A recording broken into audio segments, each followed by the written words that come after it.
gotta see this. Yeah. Hey, I remember syrup sandwiches and crime allowances. Finesse a nigga with some counterfeits. What is up, guys? Welcome back to the German Muscle channel. So in this video, I'm going to try and show you guys how to get your car to start if the starter is bad. So I made previous videos talking about my car. I actually did not know what was wrong with it. And then the next video, I think it's listed bad starter. So in that video, I pretty much tell you guys how I figured out what was wrong with the car. So if your car will not start, like if the battery is completely charged up and no fuses are bad, then sometimes it could be your starter's bad, sometimes it could be something else. But in this case, my starter is bad. I know on these cars, the Beamers, if you guys don't hear the bell dinging when you guys put your key to the on position, if you guys can hear that bell, what that means is, in regular cars, it means that the door's open or it's on the second position or whatever. But in my car, it means that this computer chip right here in the key is actually communicating with this little silver ring right here, and it sends a code to the DME, which pretty much tells the computer that it's the right key for the car. So if you guys go and stick another key in the car that's not programmed for it, it won't start. So that's pretty much what the key is telling the computer, that the key is for the car, and it'd pretty much tell it to start. Well, in this case, it is the starter that's bad. I did take the battery to AutoZone. They tested it. It was at 300 cold cranking amps, and it's supposed to be at 590. I had them charge it for me. They charged it all the way up to 590 again. It is a 3 or 4 year old battery, but it still holds a good charge to it. And that's how I found out that the starter is bad. So what I'm going to do is I'm going to get someone to jump my battery because it is dead again, because the car doesn't run. And when a car doesn't run, the battery is just going to die because it has no way to recharge itself. So I'm going to get someone to jump my car for me, and I'm going to get a crowbar and pound on the starter and have someone try to start the car. So if you guys are having the same problem, have someone beat on your starter while you're trying to start the car, and it should start right up. It'll take a little bit, but it'll start right up after a couple bangs or whatever. So I'm going to go ahead and get the car jumped and get this done.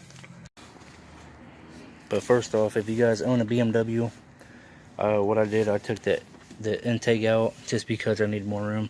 But there's a piece that goes right here, and then there's the cowl piece that goes up there. It's for, like, this is pretty much the windshield cowl for the wiper blades. But on this car, there's pretty much like another one. It's where the vent goes through at. And it's down here underneath these hoses, if you guys can see them on camera. There's hoses right there. The starter is directly right underneath that. So I got my crowbar here, and I'm gonna go pound on it and have someone try and start the car.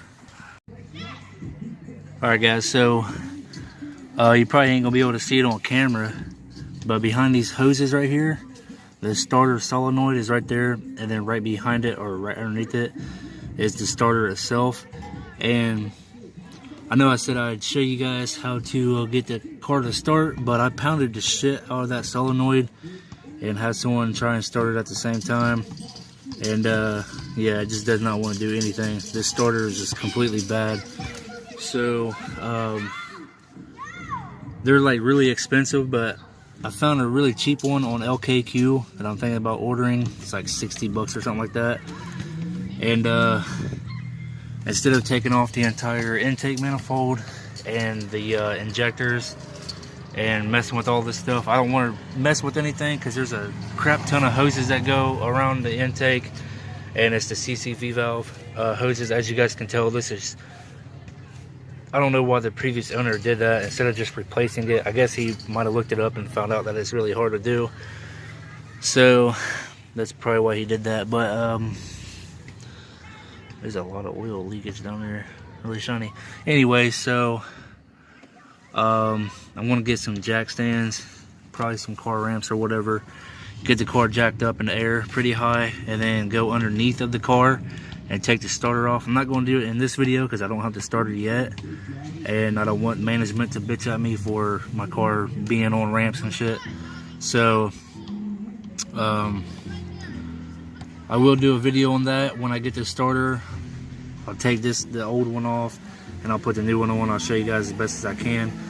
But if you guys are having the same problem, right here there's like a little piece that comes around here, and then there's like a big like cowl piece that goes and covers all this up.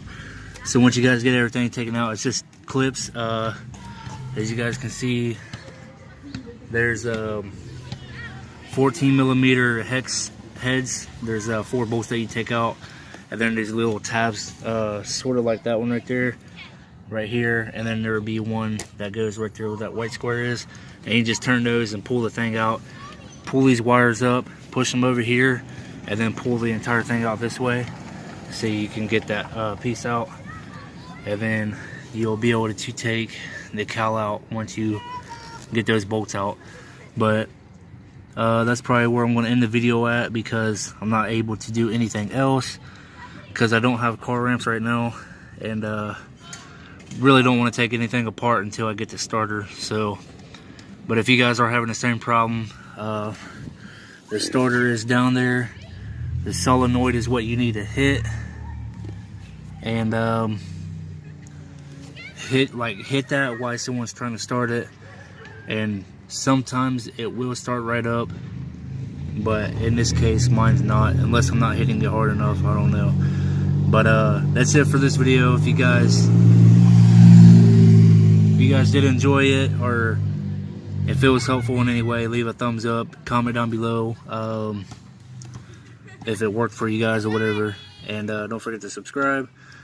If you guys are new, I do DIY videos. I try to make daily videos, but I got other crap that gets in the way. So I do try and pump out videos like every other day to every 3 days or so. But I do a lot of DIY videos and regular car maintenance videos. So if you guys want to subscribe, go ahead.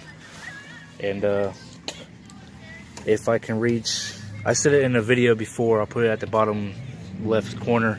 But if I reach 1,000 subscribers before March 11th, I'll paint my car pink or whatever color that you guys say in the comments.